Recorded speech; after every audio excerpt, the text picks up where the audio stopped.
সূর্য পৃথিবী থেকে কত দূরে? বর্তমানে এটা খুব সরল প্রশ্ন। আজ আমরা এই দূরত্ব শুধু জানিই না, এটাকে দূরত্বের একক হিসেবে ব্যবহার করে থাকি।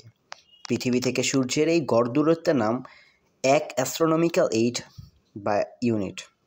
বাংলায় বলা যেতে পারে সৌরজাগতিক একক।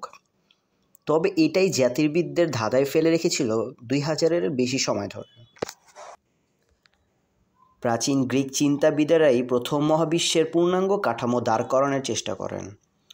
তাদের কাছে হাতিয়ার বলতে ছিল কেবল খালি চোখ, ছিল না কোনো যন্ত্রপাতি। খালি চোখেই অবশ্য অনেক ব্যাপার বোঝা যায়। চাঁদকে আকারে বেশ বড় দেখায়, ফলে এর অবস্থানও কাছে বলে অনুমান করা হয়। সূর্যগ্রহণ থেকে দেখা গেল পৃথিবীর আকাশে চাঁদ ও সূর্যের আকার প্রায় সমান, কিন্তু সূর্য চাঁদের তুলনায় অনেক উজ্জ্বল। তাহলে হয়তো সূর্য আসলে অনেক বড়, কিন্তু অবস্থান দূরে। এদিকে 5টি গ্রহ দেখা যায় খালি চোখে, প্রায় তারার সমানই দেখা যায়।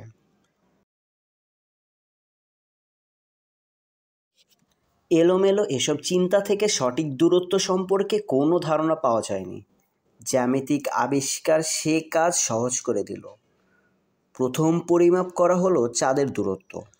এটা খ্রিস্টপূর্ব 2য় শতকের মাঝামাঝি সময়ের কথা। গ্রিক জ্যোতির্বিদ হিপারকাস প্যারাল্যাক্স বা লম্বন পদ্ধতি ব্যবহার চালু করেন। প্যারাল্যাক্স ধারণাটা খুব সহজ। ভিন্ন ভিন্ন জায়গা থেকে একই বস্তুকে দেখলে অবস্থান পাল্টে গেছে বলে মনে হয়। চোখের সামনে আঙ্গুল রেখে একটা পরীক্ষা করা যাক। এক চোখ বন্ধ করে চোখের সামনে আঙ্গুল ধরে রাখো। একই কাজ আবার করুন অন্য চোখটি বন্ধ করে। দেখবেন আঙ্গুলের অবস্থান পাল্টে যাচ্ছে। বস্তুর দূরত্ব বেশি হলে দুই অবস্থানের পার্থক্য বা কৌণিক দূরত্ব কমে যাবে, আর তা থেকে জ্যামিতিকভাবে বোঝা যায়, ত্রিকোণমিতিক উপায়ে বের করা যায় বস্তুটার দূরত্ব। ঠিক একইভাবে চাঁদের দূরত্ব বের করা হয়। হিপারকাস 2টি আলাদা শহর থেকে চাঁদকে পর্যবেক্ষণ করেন। এরপর খুব সরল জ্যামিতিক কাজে লাগিয়ে বের করে চাঁদের দূরত্ব। সেই দূরত্বের সঙ্গে আধুনিক পরিমাপের পার্থক্য মাত্র 7%। বলে রাখা ভালো, হিপারকাস ত্রিকোণমিতির প্রতিষ্ঠাতা হিসেবেও খ্যাত। কি বিশাল দূরের জিনিস সহজে কয় তারা হয়ে গেল। আসলেই মহাবিশ্ব এক ধাঁধা, আর সেই ধাঁধার সমাধানের সূত্র ছড়িয়ে আছে এখানে সেখানে। এরপর দৃশ্যপটে এলেন আরেক গ্রিক জ্যোতির্বিদ অ্যারিস্টার্কাস। তিনি সূর্যের দূরত্ব মাপার অভিযানে নামলেন। তা করতে গিয়ে খেয়াল করলেন দারুণ এক জিনিস।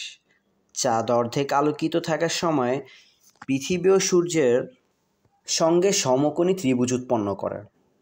চাঁদ ও পৃথিবীর দূরত্ব আগেই জানা, এখন পৃথিবী ও সূর্যের দূরত্ব জানতে হলে পৃথিবীতে উৎপন্ন চাঁদ ও সূর্যের মধ্যকার কোণ জানতে হবে। এত দারুণ ও কৌশল মার খেয়ে যায় পর্যবেক্ষণ বা হাতিয়ারের অভাবে। খালি চোখ ছাড়া যে পর্যবেক্ষণ আর কোনো উপায় নেই।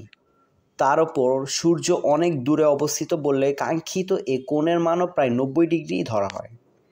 ফলে নিখুঁতভাবে